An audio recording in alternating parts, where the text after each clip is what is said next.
ओम नमो भगवते वासुदेवाय। स्वागत है आप सभी का हमारे चैनल पर। आज के इस वीडियो में आप सुनेंगे माघ मास के महात्म के 9वें अध्याय की कथा। तो इससे पहले मैं कथा आरंभ करूं आपसे हमेशा की तरह एक ही आग्रह है। अगर अभी तक चैनल को सब्सक्राइब नहीं किया है, पहली बार चैनल पर आए हैं तो चैनल को सब्सक्राइब करके बेल आइकन पर क्लिक कर लीजिए। और अगर कथा पसंद आती है तो लाइक करके औरों को भी शेयर करिए। तो चलिए शुरू करते हैं आज की कथा। माघ मास के महात्म की कथा सुनने से पहले सुनते हैं सीता माता के नित्य की कथा, जिसको माता सीता सुनाया करती थी और भगवान श्री रामचंद्र जी सुना करते थे। इस कथा को सुनने से हमेशा अन्न और धन के भंडार भरे रहते हैं, कभी भी अन्न धन की कमी नहीं आती। तो आइए सुनते हैं नित्य की कथा। एक बार भगवान श्री रामचंद्र जी को कहीं बाहर जाना पड़ गया तो माता सीता कहने लगी कि भगवान, मेरा तो 12 वर्ष का नित्य है, अब आप बाहर जाएंगे तो मैं अपनी कथा किसे सुनाऊंगी। तो भगवान बोले कि तुम कुएं की पाल पर जाकर बैठ जाना और वहां जो औरतें पानी भरने आएंगी उन्हें अपनी कथा सुना देना। तो सीता माता कुएं की पाल पर जाकर बैठ जाती हैं। तभी वहां पर एक स्त्री आई। उसने रेशम जरी की साड़ी पहन रखी थी और सोने का घड़ा ले रखा था। माता सीता उसे देखकर कहने लगी, बहन, मेरा 12 वर्ष का नितनेम सुन लो। लेकिन वह स्त्री बोली कि अगर मैं तुम्हारा नितनेम सुनूंगी तो मुझे घर जाने में देर हो जाएगी और मेरी सास मुझसे लड़ेगी। उसने कहानी नहीं सुनी और अपने घर को चली गई। उसके ऐसा करते ही उसकी रेशम जरी की साड़ी फट गई और सोने का घड़ा मिट्टी के घड़े में बदल गया। जब सास ने ये देखा तो पूछा कि ये किसका दोष अपने सिर पर लेकर आई है। तो बहू ने कहा कि कुएं पर एक औरत बैठी थी, उसने कहानी सुनने के लिए कहा, लेकिन मैंने नहीं सुनी और ये मुझे उसी का फल मिला है। बहू की बात सुनकर अगले दिन सास वही साड़ी पहनकर घड़ा लेकर कुएं की पाल पर पहुंची। सास को वहीं पर माता सीता बैठी मिली। तो माता सीता ने कहा कि बहन, मेरी नितनेम की कहानी सुन लीजिए। तो सास बोली कि एक बार की तो छोड़ो, मैं तो 4 बार कहानी सुन लूंगी। सास के ऐसा कहते ही सीता माता उसे कहानी सुनाने लगी।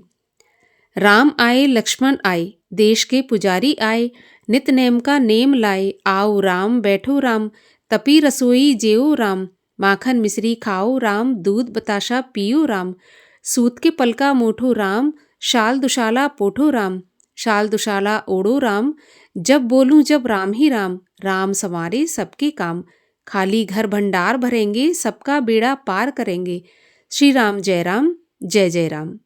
सास बोली, बहन, कहानी तो बहुत अच्छी लगी। कहानी सुनकर सास घर को चली गई।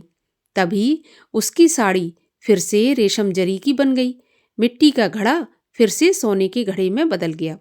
तब बहू कहने लगी, सासू माँ, आपने ये सब कैसे किया? तो सास ने कहा, बहू, तू दोष लगाकर आई थी और मैं दोष उतार कर आ रही हूँ। बहू ने पूछा कि वह कुएं वाली स्त्री कौन है? तब सास बोली कि वे सीता माता थीं। वे पुराने से नया कर देती हैं, खाली घर में भंडार भर देती हैं, लक्ष्मी जी का वास घर में कर देती हैं, आदमी की जो भी इच्छा हो उसे पूरा करती हैं। तो बहू बोली कि ऐसी कहानी मुझे भी सुना दो। तो सास बोली, ठीक है, तुम भी सुनो। और सास ने कहानी कहनी शुरू की। राम आए लक्ष्मण आए, देश के पुजारी आए, नित नेम का नेम लाए, आओ राम बैठो राम, तपी रसोई जेओ राम, माखन मिश्री खाओ राम, दूध बताशा पियो राम, सूत के पलका मोठो राम, शाल दुशाला पोठो राम, शाल दुशाला ओढ़ो राम, जब बोलूं जब राम ही राम, राम संवारे सबके काम, खाली घर भंडार भरेंगे, सबका बेड़ा पार करेंगे, श्री राम जय जय राम। कहानी सुनकर बहू बोली कि कहानी तो बहुत अच्छी है। तो सास ने कहा कि ठीक है, इस कहानी को अब हम रोज कहा करेंगे। अब तो सास बहू रोज सवेरे उठती, नहाती धोती और पूजा करने के बाद नितनेम की सीता जी की कहानी कहती। एक दिन उनके यहाँ एक पड़ोस की औरत आई और बोली कि बहन, जरा सी आँच देना। तो वह बोली कि आँच तो अभी हमने जलाई ही नहीं। तो पड़ोसन कहने लगी कि तो फिर सुबह 4 बजे से उठकर तुम लोग क्या कर रही हो? तो उन्होंने कहा कि सुबह उठकर हम पूजा करते हैं, फिर सीता माता की नित नेम की कहानी कहते हैं। तो पड़ोसन उनकी बात सुनकर बोली कि माता सीता की कहानी कहने से तुम्हें क्या मिला? तो वे बोली, इनकी कहानी कहने से घर में भंडार भर जाते हैं, सारे काम सिद्ध होते हैं, मन की इच्छा भी पूरी होती है। तो पड़ोसन कहने लगी कि बहन ऐसी कहानी मुझे भी सुना दो। फिर वह बोली कि ठीक है, तुम भी ये कहानी सुन लो। और सास ने पड़ोसन को कहानी कहनी शुरू कर दी। राम आए लक्ष्मण आए, देश के पुजारी आए, नित नेम का नेम लाए, आओ राम बैठो राम। इस प्रकार से पूरी कहानी पड़ोसन को सुना दी। सारी कहानी सुनने के बाद पड़ोसन कहने लगी, बहन कहानी तो मुझे बहुत अच्छी लगी। अब वह पड़ोसन भी नित नेम सीता माता की कहानी कहने लगी। कहानी कहने से सीता माता ने पड़ोसन के भी भंडार भर दिए। अब तो पूरे मोहल्ले में नितनेम की कथा चल पड़ी। हर किसी की मनोकामना पूरी होने लगी। हे सीता माता, जैसे आपने उनके भंडार भरे, वैसे ही आप हमारे भी भंडार भरना। जो ये कहानी कहे या सुने, उनके भी भंडार हमेशा भरे रखना। बोलिए सीता माता की जय। और अब सुनिए माघ मास के महात्म के 9वें अध्याय की कथा, जिसमें यमदूत विकुंडल को धर्म और अधर्म के बारे में बताता है। यमदूत बोला, हे वैश्य, मध्याह्न काल में आया हुआ अतिथि, चाहे वह मूर्ख, पंडित, वेद पाठी या पापी कोई भी क्यों न हो, ब्रह्म के समान होता है। रास्ता से थके हुए ब्राह्मण अथवा भूखे प्यासे अपरिचित बटोही का जो अन्न जल के दान से तृप्त करता है, वह गृहस्थी बहुत समय तक ब्रह्मलोक में निवास करता है। मध्याह्न या सायंकाल के समय जिनके घर पर आया हुआ अतिथि निराश नहीं लौटता, वे यमलोक में नहीं जाते। नहीं नहीं शब्द के सुनने के साथ लौटा हुआ अतिथि गृहस्थ के जन्म भर के इकट्ठे किए हुए पुण्य को अपने साथ ले जाता है। अतिथि के सत्कार के बराबर कोई दूसरी संपत्ति, बंधु, धन, धर्म आदि हितकारी नहीं है। हे वैश्य, अतिथि सत्कार के प्रभाव से जो राजा तथा मुनि लोग ब्रह्मलोक को गए हैं, उनका आज तक पतन नहीं हुआ। हे वैश्य, अन्न दान करने वाला दैदीप्यमान विमान या उपभोग कर अमृत पान करता है तथा स्वर्ग के सुख भोग कर पृथ्वी पर उत्तम कुल में जन्म लेता है, और धर्मात्मा राजा होकर चिरायु तथा नष्ट न होने वाले वंश को प्राप्त करता है। क्योंकि अन्न ही में सबके प्राण रहने से अन्न दान करने वाले को प्राणदाता कहा गया है। हे वैश्यवर, जब केसरी ध्वज राजा स्वर्ग से निपतित हुआ, तब वैवस्वत देव ने दयापूर्वक उससे कहा कि हे राजन, कर्म भूमि मृत्यु लोक में जाकर यदि तुम फिर से स्वर्ग के इच्छुक हो तो अन्न दान अवश्य करना। हे वैश्य, यह बात मैंने स्पष्ट धर्मराज के मुख से सुनी है। ग्रीष्म ऋतु में जल, हेमंत ऋतु में ईंधन देने वाले तथा सदैव अन्न दान करने वाले यमराज के दुखों को नहीं पाते। जो मनुष्य 6 महीने के अंदर ज्ञान और अज्ञान से छोटे बड़े और वाणी, मन तथा शरीर से किए हुए पापों का प्रायश्चित नहीं करता, तो वह नरक भोगता है, और जो प्रायश्चित करता है तो वह देवता और गंधर्वों से शोभित लोक को पाता है। हे वैश्य, जो मनुष्य वेद माता गायत्री या दूसरे वैदिक मंत्रों को जपते हैं और नित्य सुबह शाम अग्नि में हवन करते हैं, ऐसे ब्राह्मण अक्षय गति को प्राप्त होते हैं। जो नित्य व्रत का आचरण करने वाले, तीर्थों का सेवन करने वाले और जितेंद्रिय हैं, वे यमराज को नहीं देखते।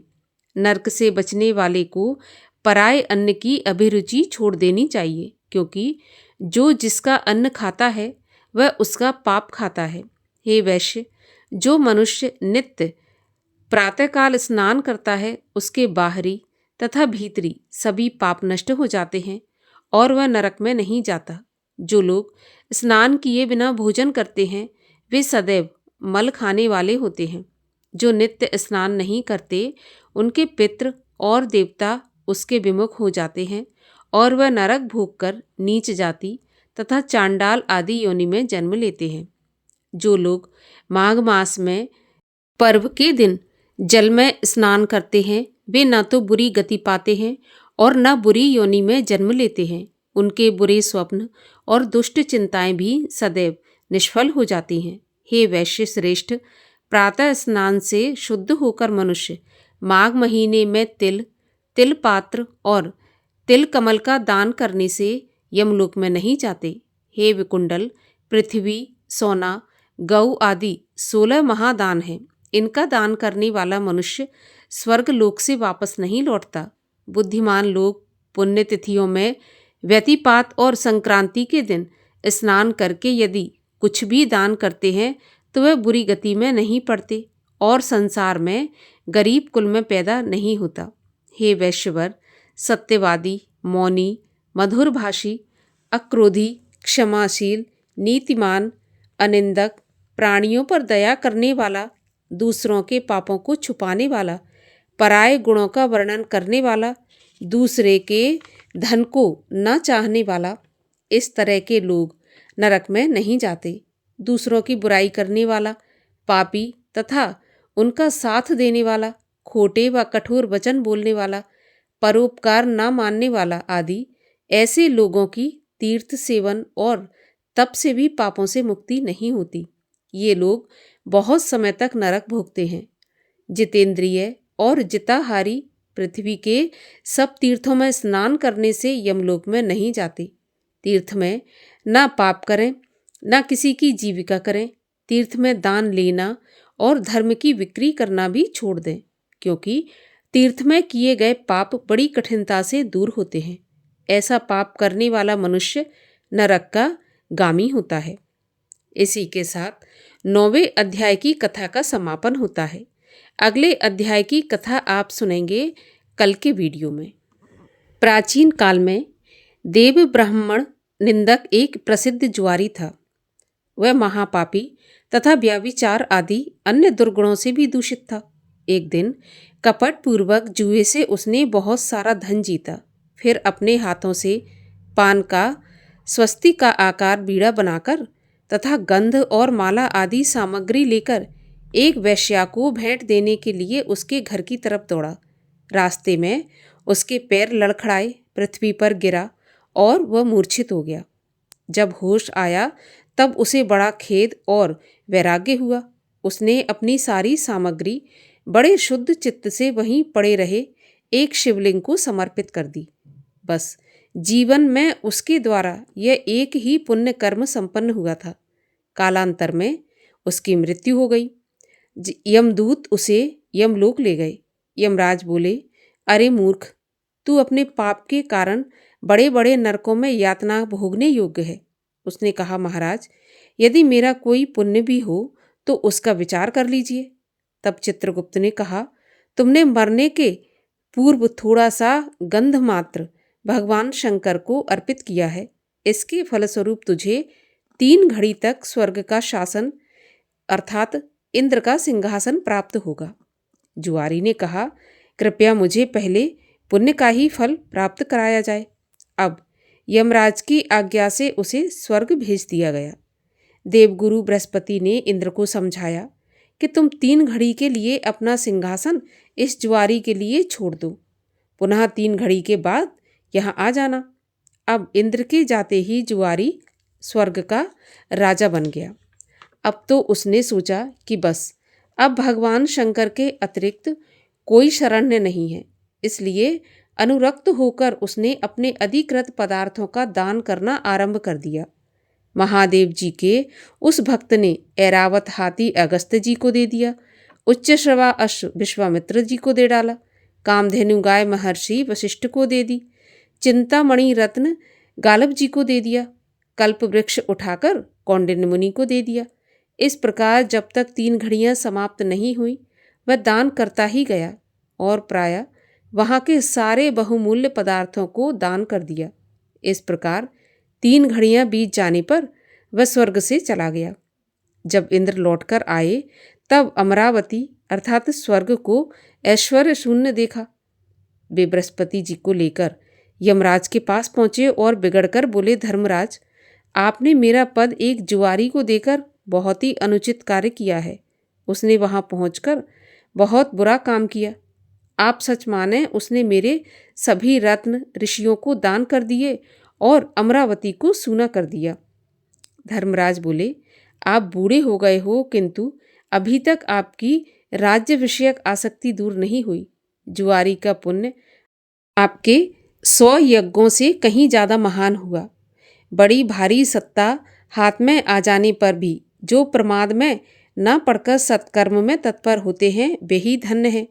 और यही उस जुआरी ने किया जो कि आप नहीं कर पाए। अब जाइए, अगस्त आदि ऋषियों को धन देकर या फिर उनके चरणों में पड़कर अपने रत्नों को लौटा लीजिए। ऐसा सुनकर बहुत अच्छा कहकर इंद्र स्वर्ग आए और इधर वही जुआरी पूर्वाभ्यास तथा अपने कर्म विपाक अनुसार बिना नरक भोगे ही महादानी विरोचन पुत्र बलि हुआ, जिसने आगे चलकर भगवान वामन को 3 पग पृथ्वी दान में दी। और इसके बाद भगवान वामन उनके द्वार पर पहरेदार बनकर खड़े रहे। और अब सुनिए श्री कृष्ण चालीसा। वंशी शोभित कर मधुर, नील जलद तन श्याम, अरुण अधर जनु बिंब फल, नयन कमल अभिराम, पूर्ण इंद्र अरविंद मुख, पीतांबर शुभ साज, जय मन मोहन मदन छवि, कृष्ण चंद्र महाराज। जय यदुनंदन जय जगवंदन, जय वसुदेव देव की नंदन, जय यशोदा सुत नंद दुलारे, जय प्रभु भक्तन के दृग तारे, जय नट नागर नाग नथैया, कृष्ण कन्हैया धेनु चरैया, पुनि नख पर प्रभु गिरवर धारो, आओ दीनन कष्ट निवारो, वंशी मधुर अधर धरि टेरी, होवै पूर्ण विनय यह मेरी, आओ हरि पुनि माखन चाखो, आज लाज भारत की राखो, गोल कपोल चिबुक अरुणारे, मृदु मुस्कान मोहिनी डारे, रंजित राजीव नयन विशाला, मोर मुकुट बैजंती माला, कुंडल श्रवण पीत पट आछे, कट कंकेणी काछनी काछे, नील जलज सुंदर तन सोहे, छविलक सुर नर मुनि मन मोहे, मस्तक तिलक अलक घुंघराले, आओ कृष्ण बांसुरी वाले, कर पै पान पूत नहीं तार्यो, अका बका कागा सुर मार्यो, मधुवन जलत अगन तब ज्वाला, भय शीतल लख तहि नंद लाला, सुरपति जब ब्रज चढ़ो रिसाई, मूसर धार वार वर्षाई, लगत लगत ब्रज चहन बहायो, गोवर्धन नख धार बचायो, लख यशुदा मन भ्रम अधिकाई, मुख मह 14 भुवन दिखायो, दुष्ट कंस अति उधम मचायो, कोटि कमल जब फूल मंगायो, नाथ काल यहीं तब तुम लीने, चरण चिन्ह दे निर्भय कीने, करि गोपिन संग रास विलासा, सबकी पूरन करि अभिलाषा, केतिक महा असुर संघार्यो, कंसहि केस पकड़ दे मार्यो, मात पिता की बंदी छुड़ाई, उग्र सैन कह राज दिलाई, मही से मृतक छहों सुत लायो, मातु देवी की शोक मिटायो, हो मासुर मुर दैत्य संगारी, लाए 10 सहस कुमारी, दै भीमहि तृण चीर संगारा, जरा सिंधु राक्षस कह मारा, असुर बकासुर आदिक मार्यो, भक्तन के तब कष्ट निवार्यो, दीन सुदामा के दुख टार्यो, तंदुल 3 मूठ मुक डार्यो।